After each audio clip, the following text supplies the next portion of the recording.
O Repórter Setorial está de volta. Nós vamos continuar acompanhando um pouco mais a história de quem vive em prédios invadidos e o que a lei diz sobre direitos e deveres referentes a essas ocupações irregulares.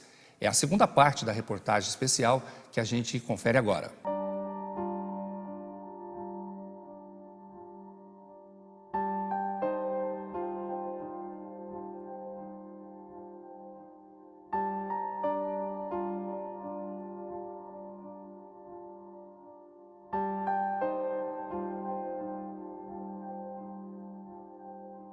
O Realidade em Pauta teve acesso exclusivo a uma das ocupações do centro de São Paulo.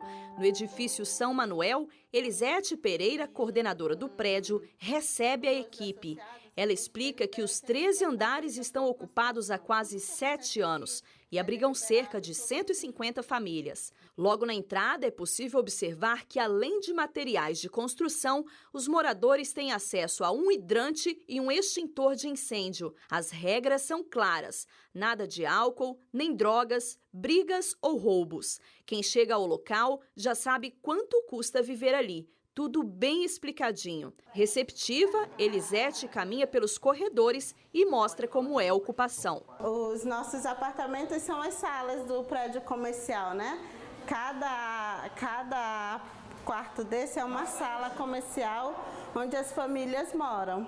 Esse rapaz aqui já mora com a gente há um tempo, né? 1 ano e 6 meses. 1 ano e 6 meses. Tem a família dele aqui também. Aqui nós temos uma área. Oi, querida. Oi, seu Evilásio. Aqui nós temos uma área aberta, né?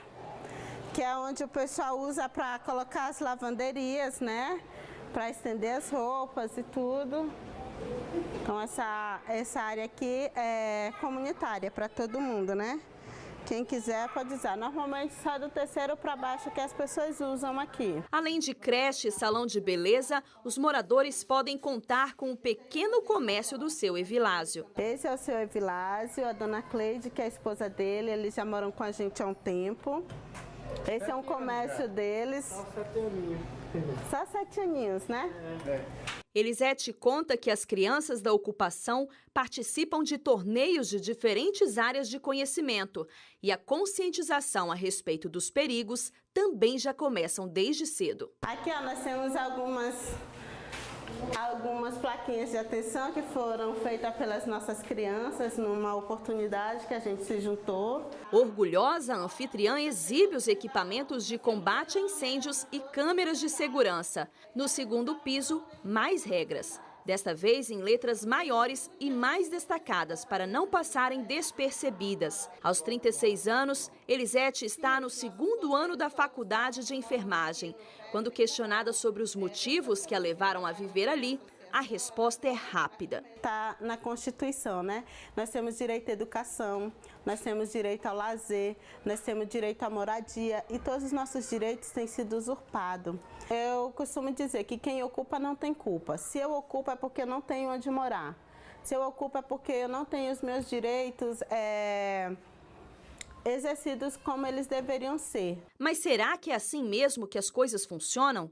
O que a lei diz sobre direitos e deveres quando o assunto é ocupação de patrimônio sem função social? O advogado Gabriel Araújo revela que, segundo a legislação, não é permitido invadir um imóvel, mas a lei considera também o direito à moradia em função da dignidade do ser humano. Aí a gente tem um choque de princípios, tá? De um lado você tem o direito à propriedade e de outro você tem o direito à moradia, a função social que essa propriedade tem, a dignidade da pessoa humana, que são, que na verdade é o que as pessoas alegam quando ocupam esse imóvel. E os proprietários, quando querem que as pessoas desocupem esse imóvel, vão alegar o seu direito à propriedade, um direito real, inclusive. Então você tem um embate de princípios que é resolvido juridicamente, com sopesamento de princípios, então vai ter que se ver, no caso concreto, qual princípio vai prevalecer. Então, para isso você vê o tempo da ocupação, quanto tempo o proprietário demorou para ir atrás disso, eventualmente tem muitas famílias lá, e você também tem uma parte política nesse caso, porque o poder público também tem que intervir, eventualmente realocando essas famílias, desapropriando o imóvel, se for um imóvel próprio à moradia, garantindo uma indenização justa para o proprietário. Tá? Essa indenização, abrindo um parênteses, nem sempre ela é justa. Quando ela é sancionatória, o imóvel está abandonado há muito tempo, ela é paga em até 10 anos com títulos públicos, não é indenizada na hora e com dinheiro, então não é muito justa. Tá? Então, basicamente, esses seriam os princípios que se colidem no caso de uma ocupação irregular. O advogado orienta também o que deve ser feito quando o proprietário de um imóvel descobre que ele foi invadido. Se você é proprietário de um imóvel e foi invadido, você tem que fazer o mais rápido possível a reintegração de posse, ou mostra um descaso da sua parte. Tá? E o direito não socorre aos que dormem, tem até um jargão jurídico nesse sentido. Então, o proprietário que tem seu imóvel invadido, vamos dizer assim, ele tem que o mais rápido possível assegurar o retorno da posse dele. Quando ocorre a invasão e o proprietário acaba se beneficiando com isso de determinada maneira, porque houve um aumento no valor daquele imóvel, seja pela valorização, seja pelo aumento na estrutura, qualquer coisa assim, aí sim ele tem o direito de indenizar, sim, porque ele teve um ganho no patrimônio dele. O cenário é de uma cidade que parece ter fracassado na construção de moradias bem localizadas para os mais pobres.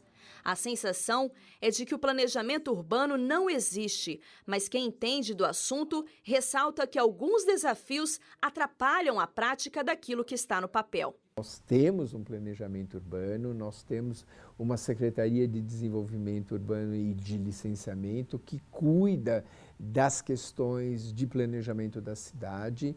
Então, a cidade tem um planejamento, mas isso não quer dizer que o planejamento seja adequado.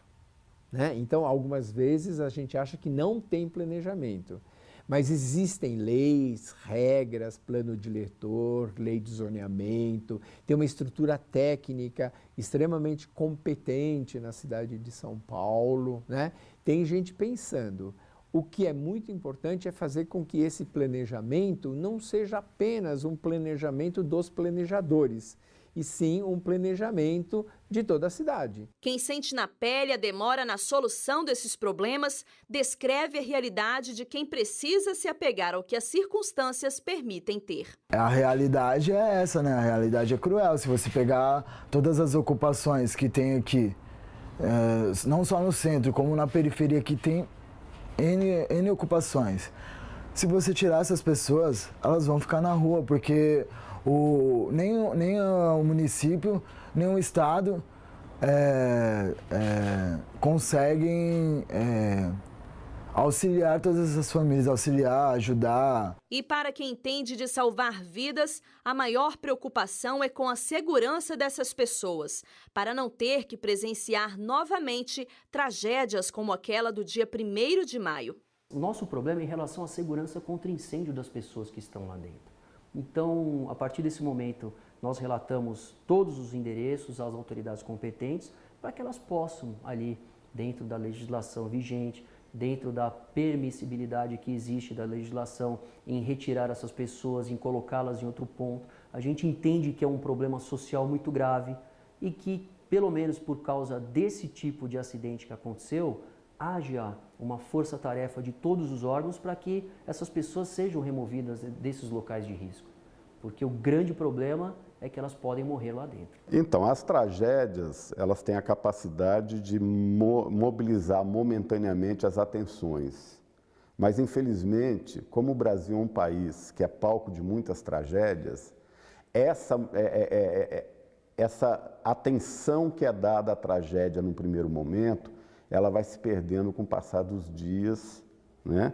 E aí vai caindo no esquecimento e depois a gente se dá conta, muito tempo depois, que não se encontrou responsáveis, não se puniu culpados. Nós vamos experimentando uma sensação de anestesia, em relação àquilo que se repete indefinidamente. É assim com a violência, né? Ou seja, as pessoas vão perdendo a capacidade de se indignar, não é com o ato em si, mas com o histórico daquilo. Então, meu maior sonho como cidadã, em primeiro lugar, ter a minha casa própria, né? Porque quando você tem a sua casa própria, eu acho que a sua casa, o seu lar te dá dignidade. Infelizmente, foi desta forma que a gente colocou a habitação como uma questão prioritária. Vamos fazer com que esse tipo de questão continue na agenda da mídia, da sociedade e assim por diante. O que eu espero, né, para o meu futuro é que a gente consiga nos levantar em meio a esse caos.